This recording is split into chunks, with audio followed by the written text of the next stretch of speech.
Hi everyone. So this week we are focusing on Oscar Wilde's Salome.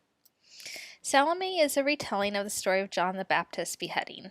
In the New Testament, King Herod keeps John in prison, and his wife Herodias doesn't like him because John criticizes their marriage as immoral. So when Herodias' daughter dances for Herod, Herod offers her whatever she wants, and Herodias tells the girl to ask for the head of John the Baptist. The girl herself is a small part of the story, but throughout history, the figure of this daughter, Salome, as she's called, becomes a bit of a legend.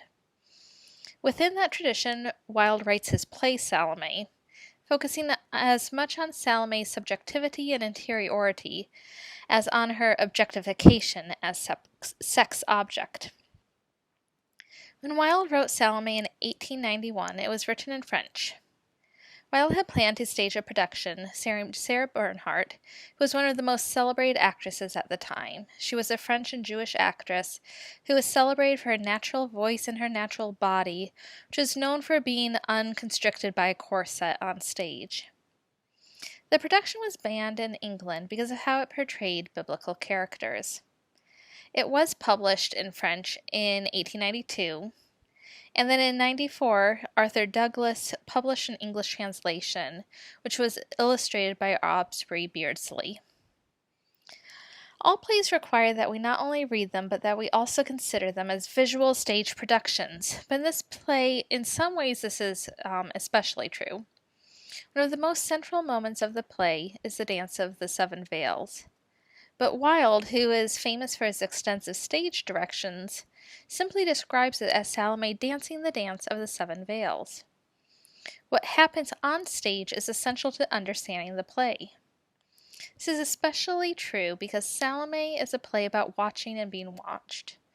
The audience is meant to judge Herod's masculine gaze upon Salome's body, but are they simply participating in that gaze with him?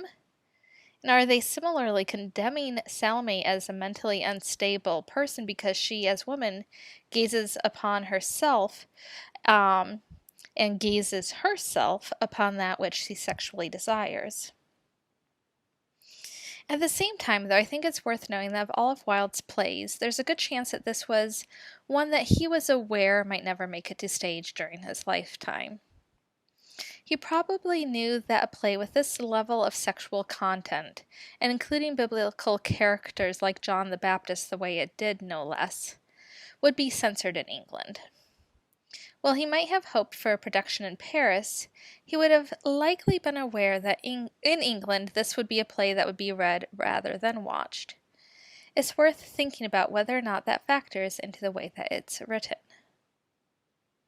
Whether experienced in a theater or on the page, Salome is a play about symbols more than probably any other of Wilde's plays.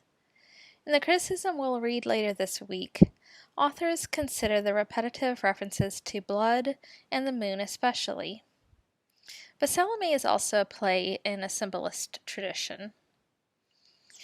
Earlier this term, we discussed the decadent movement, a philosophy that argued that the purpose of life was to feel every possible sensation to the fullest possible extent through the appreciation of art and through other means. The decadent movement was related to, though not the same as, the French symbolist movement. The symbolist movement sought to represent the complexities of human experience through equally complex and mimetic symbols. It sought to do so in a way that was avant-garde, revolutionary, and even shocking. Blood, vampirism, prostitution, and death were frequently represented through symbolist writing. Part of the idea here was that not only the pretty and happy things in life could be beautiful, but also the dark and the complex and even the painful things in the world. Another thing that matters in understanding symbolism is the very complexity of a symbolic system. In many of these works, A does not simply represent B, but A might evoke B, which further evokes the idea of C, D, and E. A great current example: when I say 2020, what do you think of? You might just think, well, that's the current year, I guess. But I doubt so. My guess is that when you hear 2020, you think of quarantine and viruses, of protests and elections, of doing most of your schooling online, of natural disasters, and possible personal tragedies or triumphs. Symbolism seeks symbols that can evoke similarly wide associations. So that's this week's lecture. It's a little shorter than normal, but I'm looking forward to reading your thoughts in forums and talking with you about Salomé later this week.